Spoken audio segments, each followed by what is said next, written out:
এই ভিডিওতে আমরা আলোচনা করব সেহরিতে কি ধরনের খাবার খেলে সারাদিন শক্তি থাকবে, ইফতারের কোন খাবারগুলো শরীরকে দ্রুত চাঙ্গা করবে এবং এমন কিছু খাবার যেগুলো এড়িয়ে চললে আপনি সুস্থ থাকবেন, পানি শূন্যতা থেকে বাঁচতে পারবেন।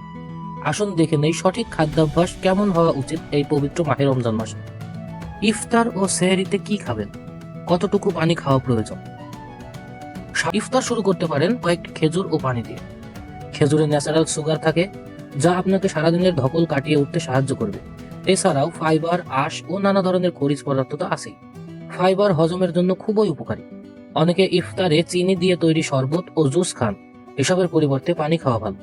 বিভিন্ন ফল যেমন লেবু, তরমুজ, বেল ইত্যাদির শরবত খেতে পারেন, তবে শরবতে চিনি ব্যবহার করবেন না, কারণ আমাদের শরীরে আলাদা করে চিনি খাওয়ার কোনো প্রয়োজন বা উপকারিতা নেই। বরং অতিরিক্ত চিনি খেলে স্বাস্থ্যের নানান সমস্যা দেখা দিতে পারে।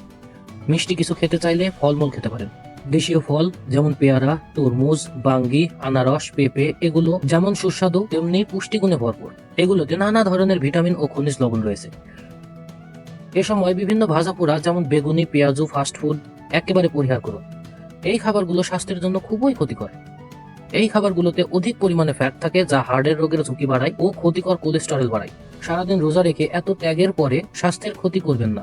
পেট ঠান্ডা রাখতে খেতে পারেন চিড়া ও চিনি ছাড়া দই বা টক দই, ডাবের পানি। ইফতারের পর সঙ্গে সঙ্গে রাতের খাবার না খেয়ে একটু বিরতি দিবেন।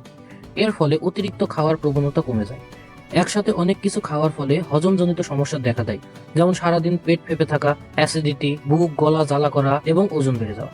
সারাদিন খাওয়া হয়নি ভেবে খাবারের উপর ঝাঁপিয়ে পড়বেন না। ধীরে সুস্থে ভালো করে চিবিয়ে খাবেন, এতে হজম ভালো হবে। রাতের খাবারে ভাত, রুটি, সবজি, প্রোটিন জাতীয় খাবার যেমন মাছ, মাংস, ডাল, ডিম খেতে পারেন।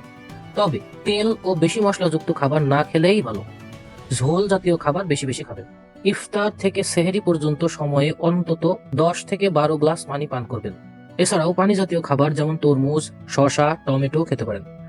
রমজান মাসে চা, কফি বা ক্যাফেইন যুক্ত খাবার না খাওয়াই ভালো। এগুলো খেলে সারাদিন পানি পিপাসা বেশি লাগবে, তাই যথাসম্ভব এ সময় চা, কফি এড়িয়ে চলুন। খাবারের তালিকায় কলা রাখতে পারেন। কলায় আছে পটাশিয়াম যা অ্যাসিডিটি নিয়ন্ত্রণে কাজ করে। সেহরিতে কি খাবেন? সেহরিতে এমন খাবার আমাদের বেছে নিতে হবে যা অনেকক্ষণ পেটে থাকবে। সেহরির মধ্য দিয়ে সারাদিনের শক্তি যেমন সঞ্চয় করে রাখতে হবে, তেমনি শরীরের পুষ্টির কথাও মনে রাখতে হবে। সেহরিতে ভাত, মাছ ও পর্যাপ্ত পরিমাণে সবজি খাবেন। এছাড়া খেজুর, দুধ, কলা, দই, চিড়া ও ওটস খেতে পারেন। আবার সেদ্ধ ডিম খেতে পারেন। সেহরিতে রেড মিট ও ডাল না খাওয়াই ভালো। অনেকেই সেহরিতে অতি ভোজন করেন যা গ্যাস্ট্রিকের কারণ হতে পারে। যাদের এই গ্যাস্ট্রিকের সমস্যা দেখা দেয় তারা খাবার পরেই শুয়ে পড়বেন না। অতিরিক্ত তেল মশলাযুক্ত খাবার